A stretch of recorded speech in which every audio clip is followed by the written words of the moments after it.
All right, we're back. It's Sovereign Minds, the podcast. Hey, we're going to get that absolutely perfect and in sync at some point. Maybe never. We will, but we're not. Okay. I forgot to change the We're playing date. government Today today. is the 19th, June 19th of 2026, and we're down here at the Epicenter of Freedom at Mountaintop Media. And yeah, it's June 19th. I already said that. I guess it's Juneteenth. Who knew? I'm not going to make a comment. I just have one question. Who freed? Are you all sick? Who freed? No. Who freed everybody, and why are they not being acknowledged? Just a Because that question. doesn't matter. Oh, okay. Who freed everybody? Or how did they get free? Anyway, it's a good question because I think you should. They're not free now. No, Don't you but know that? you should totally celebrate freedom. I get it. That's fine. I like it. I just like some gratitude towards the people who helped free you would be good. All right. So just we just have throwing to that complain. out there. All right. Just so, got to complain about them. yeah. Well, we better leave that alone. Okay. So anyway, it's June 19th, and we got a bombshell here released from Gabby. Gabby, how do you say her last name? Tulsi Gabbard. Thank you. I don't know why I got stuck on that. Tulsi Gabbard. I knew that. I just couldn't come up with it. I had a brain. So Gabbard, I had a boomer moment. we'll leave that alone. Yeah. Now everything's boomer. And my question is, do we got Gen Clueless or is it, I don't know. We got Gen Z's, Gen Gen Z's. Ys. Yeah, we got all these different ones. I don't even know who they are. Yeah. Anyway. Doesn't matter. So I had a moment there, a senior moment. Let's put it that way. All right. So Tulsi Gabbard releases never before seen docs exposing Fauci, the rat-faced villain who lied to everybody, providing millions in U.S. taxpayer funding dollars to fund gain of function, which he said there is no gain of function research, and we're not funding we it. didn't do anything like that. No. You guys are making it all up. We Now, never did it. Here's the question: he got pardoned, right? Well, Or no? they don't say think he did, but how could he be pardoned with somebody who didn't have I don't think he got their pardoned. brain together? I don't think he got pardoned. And if he did, let's say that I'm wrong, and he got pardoned. Did he get pardoned by an auto pen? That was my next question. Did he really get pardoned, or So, did it just look like he got Is there pardoned? a difference between a cognitive pardon and an auto pardon? Because we're going to show how cognitive Joe was at the end of the show. Everybody's probably seen it. He's been that way for a while, Yeah. for a long time. Yeah, nobody cares. All right, so let's play this. Go ahead and scroll up or down or however you want to do it. And There's a video. there's a link. video down Should be here. a little bit further. Yeah, right about Yeah. there. All right, so let's go ahead and play the video. I think we'll play it in its entirety because I think it's really important for everybody to hear this, and then we'll go to the next part. COVID pandemic, Dr. Fauci, as head of the National Institute of Allergy and Infectious Diseases, provided millions in U.S. taxpayer dollars to fund dangerous gain-of-function research on bat coronaviruses at the Wuhan Institute of Virology, work which is now widely viewed as the source of the unintentional lab leak that sparked the pandemic.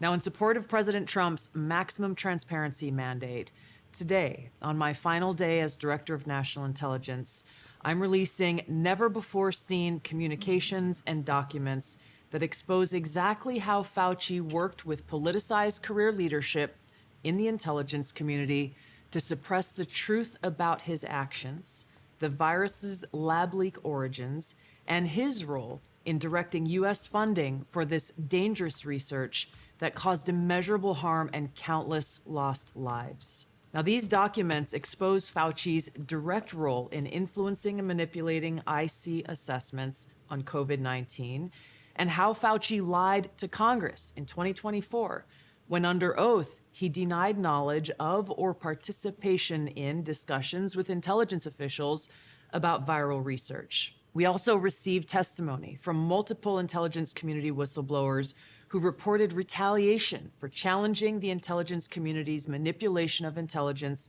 on the virus's origins, once again revealing a clear pattern of suppressing dissent, silencing critics, and burying the truth.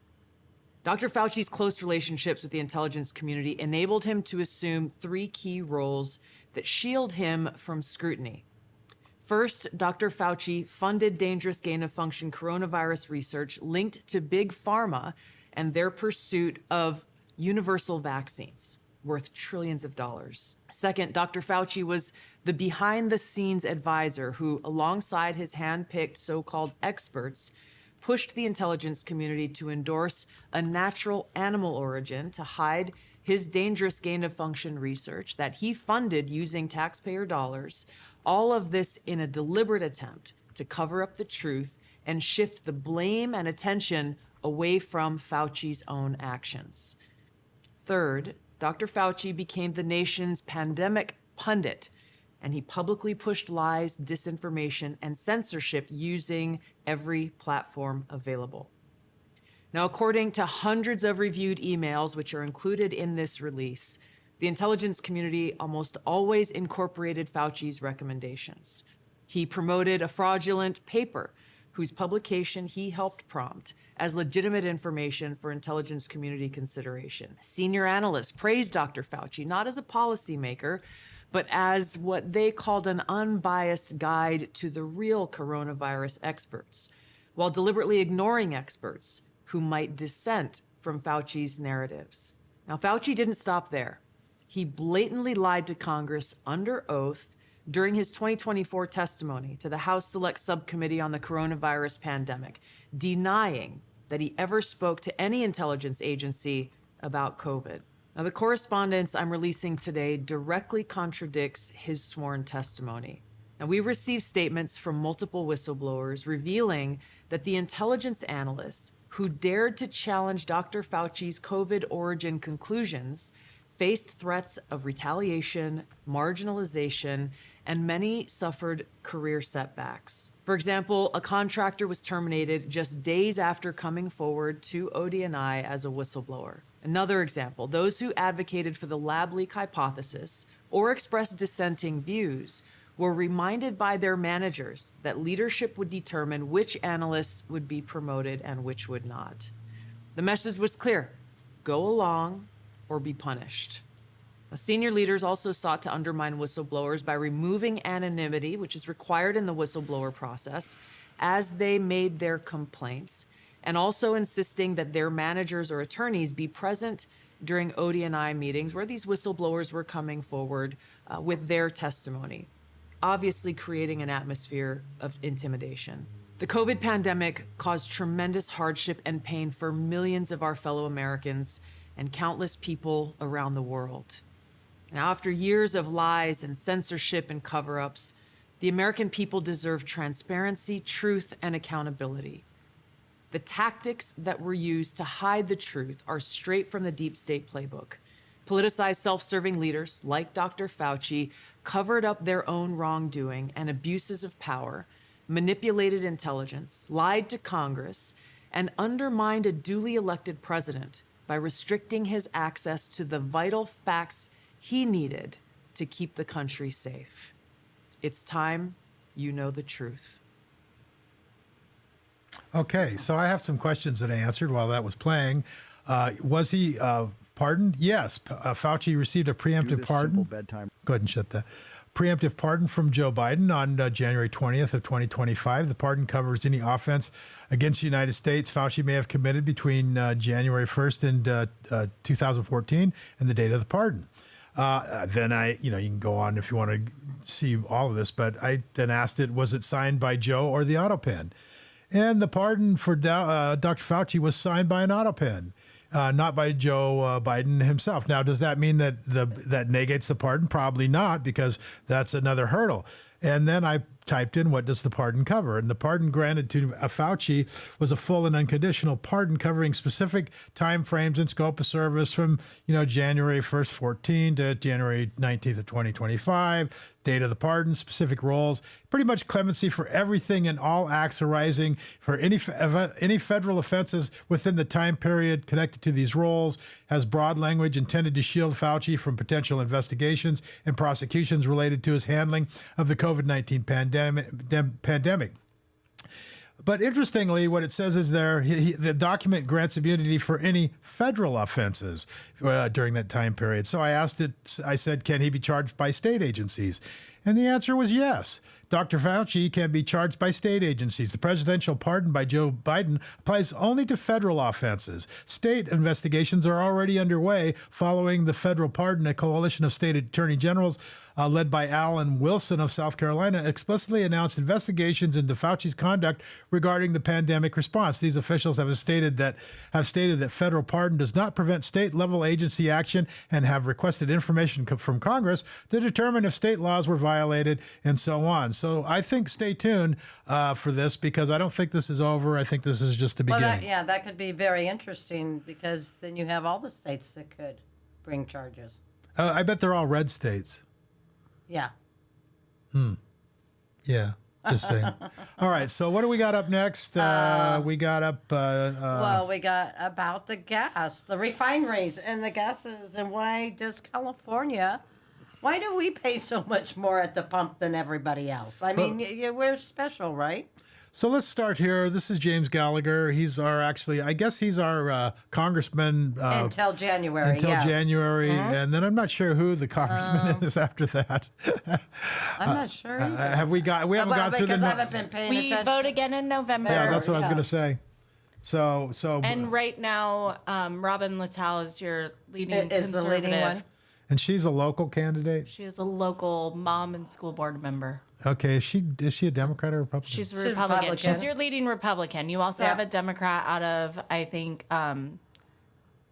Santa Rosa or something like that. I just wanted to clear that up.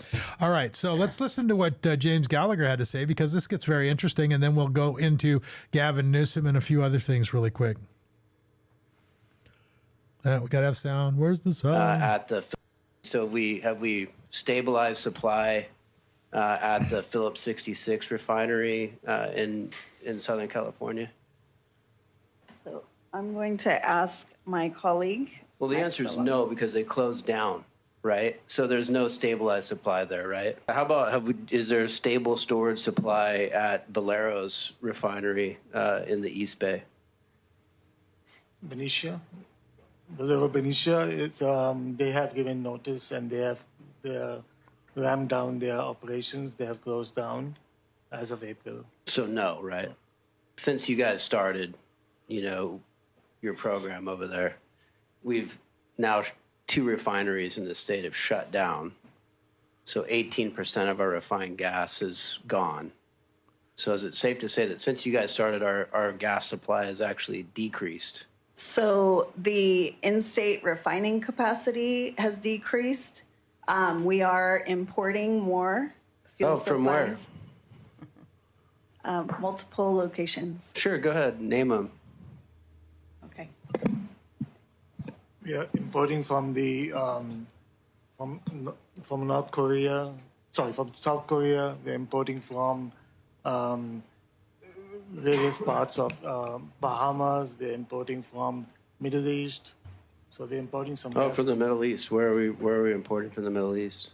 It comes from Middle East, from Saudi Arabia, from actually Iraq. I don't think Saudi Arabia was multiple countries. Back in this direction, I would separate. Okay, so let's move on to the next one, and let's see where we're at here. Okay. And so we asked Google how many oil refineries has Gavin Newsom shut down, and I Googled this on another thing, and it said 46, and when we were like, what, 46? How does that even work? So we got this, and has not directly shut down any oil refineries. Of course not, not directly. Instead, multiple major refineries have announced plans to halt operations in response to market conditions. And what would those market conditions be? And what do you mean by that? You know what I mean? Would that be overtaxed at the state level? Would that be shutting down refining regulations? What does that mean? Yeah. What do they mean by that? And Yeah. how much pressure you're putting on mom and pop So refineries or what? So this is only saying the two companies that were shut down with Phillips 66 in LA and Valero in Benicia, and they plan to shut down. So then we went on and we tried to go a little farther with this thing, and we said. We asked it, did 46 oil, because that was what I got out of AI. And Yeah, so you that got was to do, one of- so you got to do some homework on this stuff because you can't necessarily get clear answers sometimes, depending on who's programming AI, I guess, or where it's getting Well, its of information course, yeah. from. And you got to not take it at face value all the Right. time. You Just gotta- because you asked it once and it gives you an answer doesn't mean that. But you got to be real careful Yeah, with how you ask it, too. exactly your Yeah. question. So we asked it. We went through a bunch of Google searches, and we couldn't find the 46. So we went to Grok, and we did 46 oil refineries close in California between 2018 and 2024, which was the information I had prior. And it said no, California did not close 46 oil refineries. The claim appears to be in a few news articles, the Washington Times, ABC7, which is attributed to the state unemployment development department, and so on and so forth. And it said the actual numbers. It says, however, it does not match. Yeah, it says, however, it does not match data from authoritative sources like the California Energy Commission or the U.S. Energy Information Administration. Is likely a misstatement, exaggeration, or reference to something broader, like smaller facilities, ancillary sites, data categorization issues, rather than full-scale petroleum refineries. So what I'm getting off of this now is that it sounds like 46 refineries did close down. It's a good possibility, yes. But we're getting a conflict between the information from government sources as well as, is it big or small, or are they only categorizing the major ones? What is it? Right, yeah, because some of them, I noticed, did some shifting. Let's say you did crude oil or whatever, and then you switched to diesel. So then that wouldn't become part of the data at that point because, no, it's not answering the question that we asked. Right. So this is AI, but you got to be careful with it. Recent operable refineries in California had 14 to 15 operable petroleum refineries around 2020 to 2024, down about 13 or 14 from early 2024. Now, there's a long-term decline that had 23 refineries in 2000 and around 40 or 50 in the 19. So that's like it got cut in half almost, if not more, from the 80s. Okay. Yeah, and it's kind of interesting, too, on some of the data, if you look at it, they go by how many barrels a day and stuff. Well, that's not what the question was. Right. So...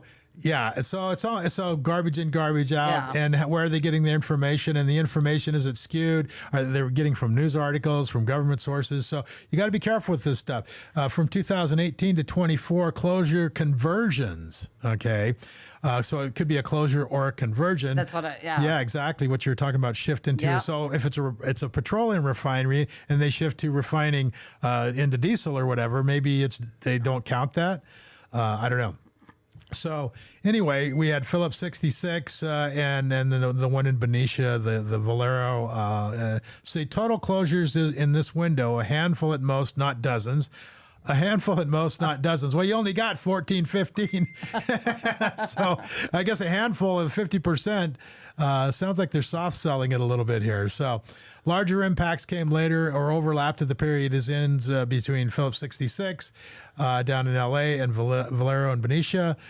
These two represent 17 to 8% of the remaining. And we wonder why, while they're shutting down all the refineries and importing all our oil, why that, the prices in California are $1 or better higher than any other state in the union. Well, we know because of our taxes. Well, and we saw there was a video that came out yesterday with Biden bragging about shutting down all of the oil refineries on the West Coast, the East Coast, and the Gulf Coast, and he thought that was a good thing to shut down all the oil refineries. Now, is this a national security issue at some point? If you're importing all your oil from foreign sources that might not have the United States' best interest in mind? I was going to say, if it's foreign sources that align with this, it may not be a bad relationship. but with ones that don't align with us, yeah, it could be a huge issue. Now look at this. The bottom line: the number of full oil refinery closures in 18 to 24 was in the low single digits to the low teens. So what does that even mean? From the low, so it could have been 9 or 11. Or it could be 9 and it could be 19. Yeah. So they don't even know. Okay, consistent. Okay, so I guess we just got a fire alert. Yeah, sorry we heard. about that. So, consistent with decades-long consolidation trend, not 46. The claim seems to inflate the situation. For emphasis on industry and job impacts, for accurate details, check the CEC refinery history tables. Well, I thought we did, and so it seems like that. It says they're trying to inflate the situation. For emphasis, it sounds like these guys are trying to deflate the situation. For emphasis, with regards to what their axe to grind is, I guess. I don't know. Yeah, but it's still pretty interesting because other states, you go into the interior of the United States, their gas prices are way lower than ours. I saw a little over $2 a gallon today. Yeah, I mean, any way you slice 288, it. whatever it was. Yeah. And So- we're still, I think we're at 4, I think I paid $4.84. 488 was what I saw the last Yeah, one. so it's anyway, coming down because of the It's coming the down, Middle but East still, and the why are we Straits. like double? Yeah, good question. wait, Why they if shut you- down all our oil refineries and Yeah. import everything. Yeah. So let's go to the next one. We're kind of getting the flavor of what's happening It here. could be nothing to do with our government in Maybe. California. Well, we got the office. Now this is funny because Gavin Newsom has now been under investigation, is what we're hearing. And he's a little upset about it. So he wrote a Freedom of Information Act to the Department of Justice asking for all the stuff that they have in evidence and so forth. And if you want to go online, you can get this at Governor Gavin Newsom's on X, and you read the whole thing. It's basically, he wants everything they got, under the code for, Because he hasn't done anything wrong. No, of course so not. what kind of evidence? They're just fishing So for evidence. So, if you look at some of the comments on this one, it's like, he's kind of panicking and blah, blah, blah, blah, blah here. It's kind of interesting. And, are you stinking killing me? Let's have a forensic accountant go through your books. He didn't care when it was done to President Trump. Yeah. He deserved every bit of this. And you listen to him. I listened to his speech, and his whole speech was everything's Trump's fault no matter what. And it's like, what? So let's see. The high-speed rail's Trump's fault. The gas prices going through the roof, that's Trump's fault. Maybe partially. The corruption, down in the fires, the Palisade, the corruption, the missing money. Yeah, Trump only picks on California. Don't you know that? It's all Trump. It's all Trump. He just comes to California and does all this Yeah, just to make Newsom look bad. all the poop in San Yeah. Francisco, getting Yeah. cleaned up for the Chinese premier. Yeah, that's all Trump's fault. So anyway, we went a little farther with this, and we said, go ahead to go to the top. It says, okay, has the DOJ responded to Newsom's FOIA, Freedom of Information Act request? And it's basically no. Okay. No, they don't have to. No, well, they didn't respond yet. But then I said the next question was, does the DOJ have to turn over evidence while an ongoing investigation is pending? And the answer was no. Go ahead and scroll up, Leslie. No. Now, his attorney wrote the request for the Freedom of Information Act from the DOJ. You don't think that he doesn't know that under an ongoing investigation that they're not required to turn over all the evidence to him until the investigation is ended and he's charged? One would think that he would know that. Now, what's this all got related to the oil and energy crisis? I don't know. If his policies are shutting down all of the oil refineries in California because he's been in charge of everything, is that a national security issue? Is that a crime? When Joe Biden's riding around with Jay Leno saying that he bragging about shutting down all the oil refineries and oil is shooting through the and it's causing inflation, and is there any problem with that? I don't know. I don't know. Just pardon Fauci, everything's great. But Yeah, why should you question any of it? He wouldn't, so wouldn't do anything criminally at all. So the DOJ doesn't have to turn over anything. Now, you know, as you know, there's an exemption: investigation, active cases, prospective enforcement actions. Agency must show a pending or likely proceeding and articulate harm from the release. You know, so but they can pretty much hold this pretty tight. And if Newsom doesn't know that, he needs to get another attorney. And so it's kind of an interesting. The whole thing is interesting. What's building, you know, and all the people that are saying that nothing is happening. I think you need to look around a little bit because things are happening and they're starting to yeah, they're more starting and more. To, yeah, starting more to and fall more into place. information is coming out, more of stuff that we have been saying all along that's going on, but we didn't have anybody prosecuting or diving deeper into it. Now it's coming out, just like we watched the video in the beginning with Tulsi.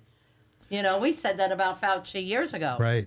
So we'll see what happens. Are the state agencies going to go after? We'll see. But I was going to do maybe they'll all send them to Epstein Island. Just saying, you know, good place for them. So I want to cover the FOIA exclusions, narrower than the exemptions that let agencies sometimes treat sensitive law enforcement records as if they don't exist under FOIA, especially for unaware targets of ongoing criminal probes. Okay. I wonder if that one applies. Wow. Okay. So we'll see. But the title of today's show was Criminal Corruption Coincidence, right? Yeah. Yeah, it's all a big coincidence, and we don't know what's going on. Nope. All right. I think But you will now. I think we're good to go, and we'll see you guys on the next one. Government is, unless you got something to add. Nope. Government is not reason, is not eloquence. It is force, and force like fire is a dangerous servant and a fearful master. And Until next time. see you on the one.